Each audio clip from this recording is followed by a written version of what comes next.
हमें याद करने की ज़रूरत है कि जब इमरान खान को लाया गया था तो उसके साथ एक बयानिया बनाया गया था कि इमरान खान इस वजह से आए हैं, एक तो वो मकबूल हैं, हमें बताया गया, और दूसरा ये कि पाकिस्तान मुआशी तौर पर बुरे तरीके से डगमगा रहा है। और पिछली हुकूमत ने, जिसके उस वक्त फाइनेंस मिनिस्टर भी इसहाक डार साहब ही थे, उन्होंने इकनॉमिक हिटमैन का रोल अदा किया है और पाकिस्तान की लुटिया डबो दी है।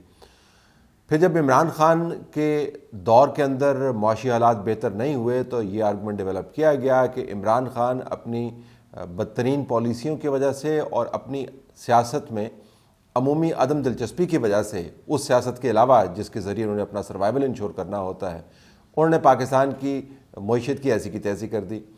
फिर हमें यह बताया गया कि अगर इमरान खान के ख़िलाफ़ वोट ऑफ नो कॉन्फिडेंस कामयाब ना होता तो पाकिस्तान डिफ़ॉल्ट कर जाता और मुआशी तौर पर बिल्कुल हम फारिग हो जाते। फिर जब शहबाज शरीफ की हुकूमत आई तो शहबाज शरीफ की हुकूमत ने यह कहना शुरू कर दिया कि हमने माजी के जो भी इमरान खान के वज़न हैं उठाए हुए हैं, उन वज़न को उठाए होते हुए भी हम मईशत को संभालेंगे, बेशक हमारी कमर सियासी तौर पर दोहरी हो जाए, और हम आपको अगले चंद माह में नहीं तो कम से कम 1 साल के अंदर जो हमारा वक्फ़ा है मौजूदा हुकूमत का और इंतखाबात का, उसमें आपको ये कारनामा करके दिखाएंगे। फिर आहिस्ता आहिस्ता उन्होंने अपने फाइनेंस मिनिस्टर्स तब्दील किए, और फिर जो आउट गोइंग फाइनेंस मिनिस्टर थे मिफ्ता इस्माइल, उनके ख़िलाफ़ शहबाज शरीफ के बेटे ने ट्वीट कर दी और उनको क्लाउन्स के साथ मिला दिया। ये मामला उठाया कि जैसे एक फ़र्द की वजह से, ये एक शख्स की वजह से पाकिस्तान मुआशी तौर पर वो कारनामा नहीं सर अंजाम दे पा रहा जो शहबाज शरीफ ने वादा किया था। इसहाक डार के आने के बाद अब हालत ये है कि पाकिस्तान में डॉलर जो है वो 300 के करीब पहुंच चुका है, और ऐन मुमकिन है कि जब आप ये वीलॉग ख़त्म करें तो 315 के ऊपर पहुंचा हुआ हो। जो मार्केट में लोग बैठे हैं उनसे मैं बात कर रहा हूं तो हमें बता रहे हैं जी कि ये डॉलर अगर हालात ऐसे ही रहे तो 350 के ऊपर चला जाएगा। इससे पाकिस्तान के कर्ज़ों की कदर में कितना इजाफा होगा।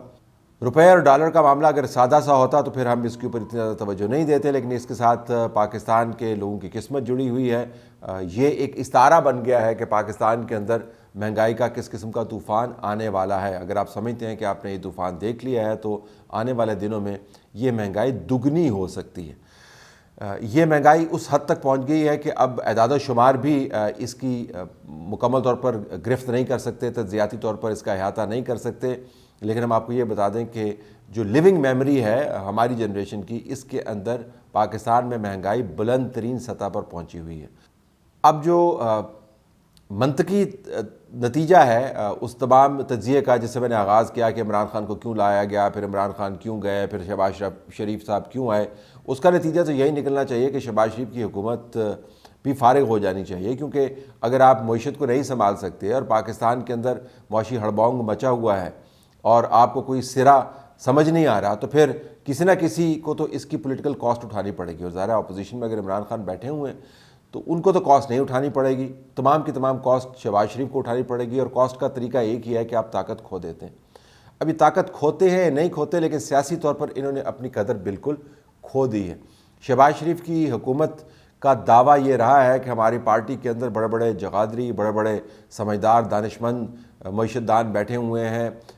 नवाज शरीफ साहब ने तवील अरसे पंजाब के फाइनेंस मिनिस्टर के तौर पर काम किया है। शहबाज शरीफ ने फाइनेंस मिनिस्टर के तौर पर अगर काम नहीं भी किया और पोर्टफोलियो अगर अपने पास रखा है तो मुआशी मामलात को बड़े अच्छे तरीके से जानते हैं। फिर हमारे पास खाकान अब्बासी साहब हैं जो इतना ज़बरदस्त बिज़नेस भी चलाते हैं, मईशत को समझते हैं, एक्स प्राइम मिनिस्टर हैं। हमारे पास मोहम्मद ज़ुबैर हैं, हमारे पास मिफ्ता इस्माइल हैं, हमारे पास एहसन इकबाल हैं, हमारे पास इसहाक डार साहब द मैजिशियन हैं। तो 2 भाई और 8-10 ऐसे एडवाइज़र्स और पॉलिटिशियंस जो मईशत को बहुत अच्छी तरीके से समझते हैं। इनका मानना ये था कि हम मामलात को संभाल लेंगे, लेकिन हालत ये है कि अब हुकूमत की घिग्गी बंधी हुई है।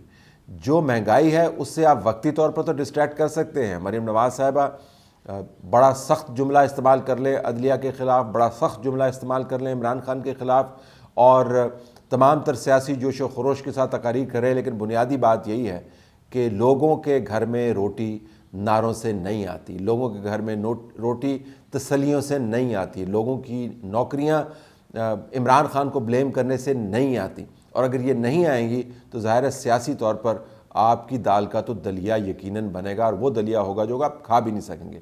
अब शहबाज शरीफ साहब क्यों इस मामले से निपटने से कासर है? नंबर एक, उन्होंने तमाम के तमाम मामलात को इसाकडार के ऊपर छोड़ दिया है। Prime minister has to lead from the front. वो स्कूलों के अंदर जाकर और बच्चों से हाथ तो मिला सकते हैं, लेकिन कौम को अपने मुकदमात के ऊपर भी बात कर सकते हैं, लेकिन कौम को इस अमर पर एतमाद में नहीं ले सकते कि मुआशी तौर पर हालात किस किस्म के हैं। इस हुकूमत के दर्जनों स्पोक्स पर्सनस हैं जो दर्जनों के हिसाब से बयानात देते हैं, दर्जनों के हिसाब से प्रेस कॉन्फ्रेंस करते हैं, लेकिन किसी एक को ये तौफीक नहीं होती कि कैमरों के सामने खड़े होकर ये बताए कि मुआशी तौर पर इनकी पॉलिसी क्या है।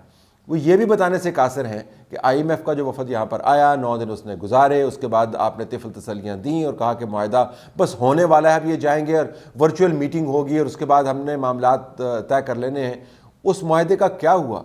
वो कौन से ऐसे नुकात हैं जिसके बारे में हमें पता है, लेकिन आवाम को भी आपको बताने की ज़रूरत है। वो कौन से ऐसे नुकात हैं जिसके ऊपर IMF जो है, जो हमारे दर पर एक कॉल के ऊपर आ जाया करता था, या जो हमें बहुत अच्छे तरीके से ट्रीट करता था, वो हमारी नाक रगड़वा रहा है। और अगर इसी तरीके से नाक रगड़वाते रहे हम, तो आने वाले दिनों में आवाम का क्या होगा? किसी में इतनी तौफीक नहीं है, किसी में इतनी हिम्मत नहीं है, किसी में इतनी स्पाइन नहीं है कि हमें ये बता पाए कि जो आपने प्रॉमिसेस लिए थे सऊदी अरब से और कतर से और UAE से और चाइना से, चाइना तो खैर $700 मिलियन दिए हैं, लेकिन इन तमाम बाहमी बेहतरीन ताल्लुकात जिसके अंदर फ़ौजी सरबराह का भी अपना किरदार है और इंटेलिजेंस एजेंसीज़ के सरबराहान का भी अपना किरदार है और सियासतदानों का भी किरदार है और डिप्लोमेट्स का भी किरदार है, वो तमाम काविशें जो इन्होंने की थी उनका नतीजा सिफर क्यों निकल रहा है? किसी को तो थोड़ी सी हिम्मत करनी चाहिए, किसी को तो थोड़ा सा सियासी तौर पर लिहाज करना चाहिए अपनी ज़िम्मेदारी का।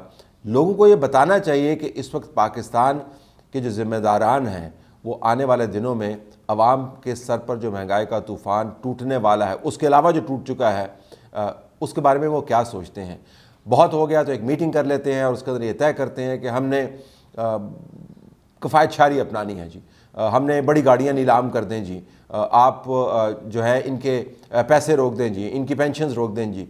आपके पास वक्त है 4 महीने का और आप ऐसी ऐसी पॉलिसीज़ बना रहे हैं जो 10 साल के अंदर भी काबिल अमल नहीं होगी, इम्प्लीमेंटेबल नहीं होगी।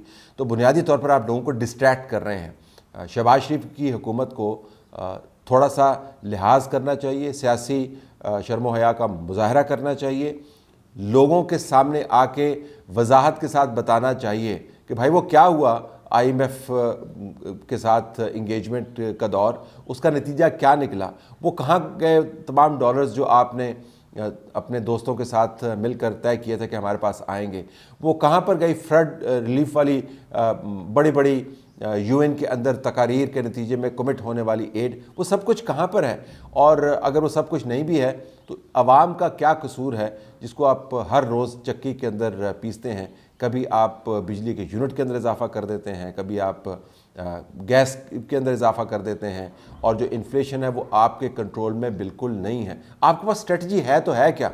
अगर शहबाज शरीफ के पास और उनकी काबीना, जो पाकिस्तान की तारीख की बड़ी तरीन काबीनाओं में से एक है, ये बात बताने के लिए ज़रफ़ नहीं है या हिम्मत नहीं है, तो पाकिस्तान को ये कैसे चलाएंगे?